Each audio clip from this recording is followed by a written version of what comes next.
Did you know that a hungry lioness can live within the pit of your stomach? Because I did not. That a raging hyena could tear itself through the skin of your neck? Because I did not. That when you scream, a viper can emerge and sink its ghastly teeth into the nearest passerby? Because I did not. And Moses weeps by the side of his pretty wife while beasts emerge from my body.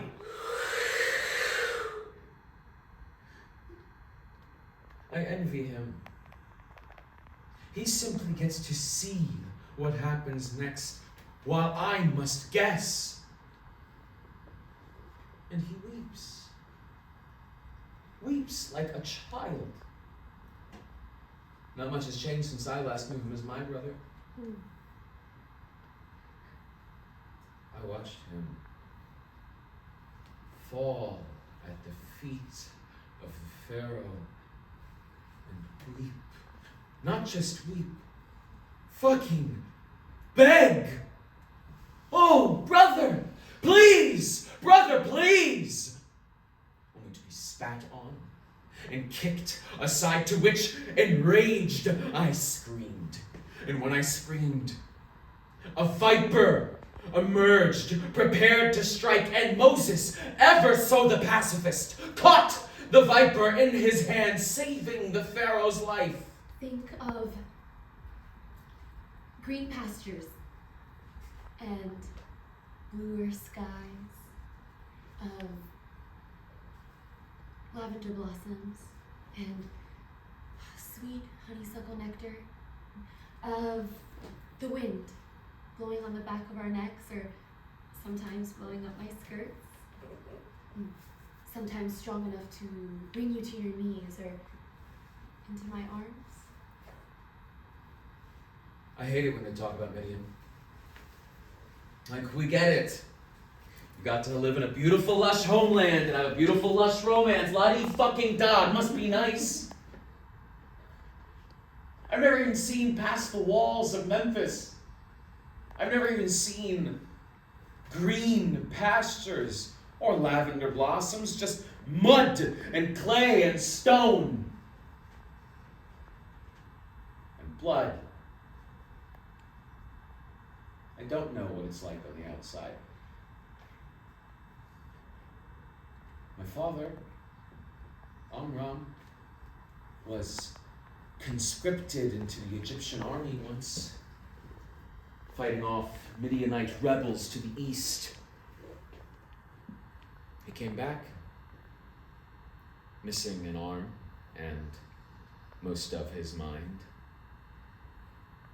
But as my mother nursed him, he would say, Yocheved, I had never seen a more beautiful sky. You're so much stronger than me. Everyone seems to be. I don't know what I'm doing. Maybe we should have stayed in Midian. Maybe we would have been better off not listening to my crazy visions. It hasn't all been bad. We found a second family. A brother and a sister who love you with their whole heart. I'm beginning to think they love you more than they do me. Moses. I am a life wrecker. I am ruining people's lives. I have gone and turned Erin into this. I don't even know how to describe. You didn't do Then that. who did? God?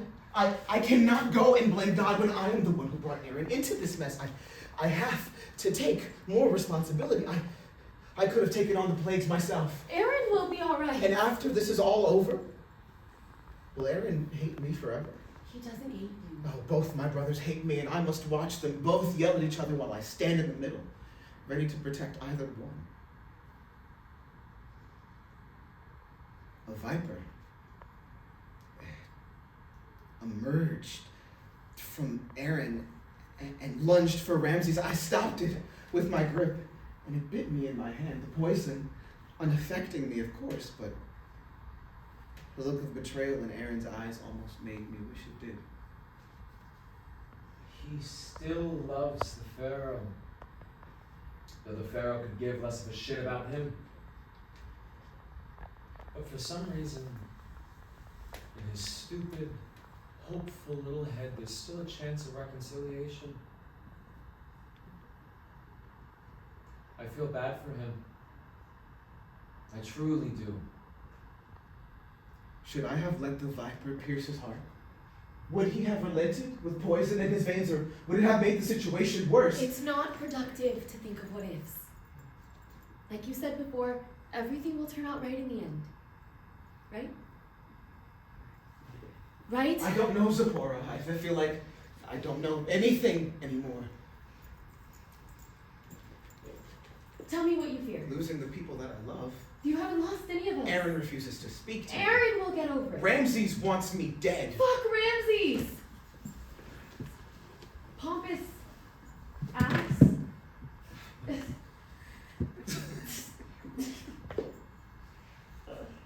I love you.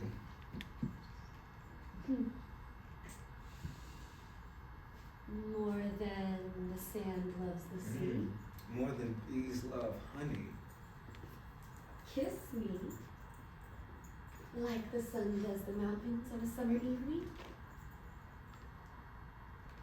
How are you holding up? I'm holding. Certainly holding. I'm sorry. Don't. Just talk to me. It's just hard when you're not here.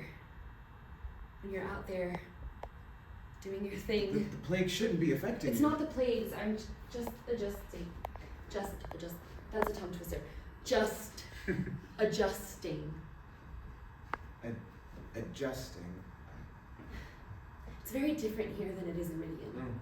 Yeah, you can say that again. Miriam's a little high strung. She likes you a lot. She told me. One of the few. One of the few? I'm trying not to let it get to me. They don't know any better. I'm probably the first Midianite most people here have ever seen. I mean, ignorance can only be blamed by lack of education, which can only really be blamed by systemic bondage and... Hey, are you trying to gaslight yourself? Maybe. It's okay to be upset about things. I just think about how we're never going back to Midian. Zipporah, I mean, we're not. You have your whole agenda. I thought I made it clear. You did. I just think about it sometimes. How we're gonna live the rest of our lives as outsiders. I'm sorry that I brought you into this. You didn't bring me into anything. I came on my own accord. I want to be here. I'm sorry. Moses, stop apologizing I'm to sorry. me. Moses! Okay.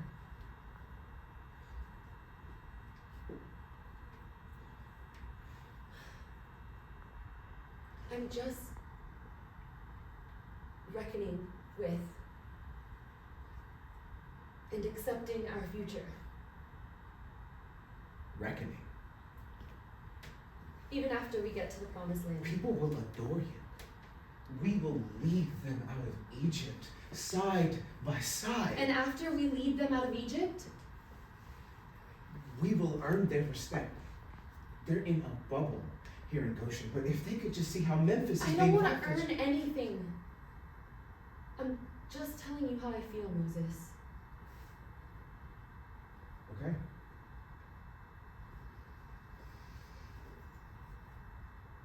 One day at a time. I'm taking it one day at a time.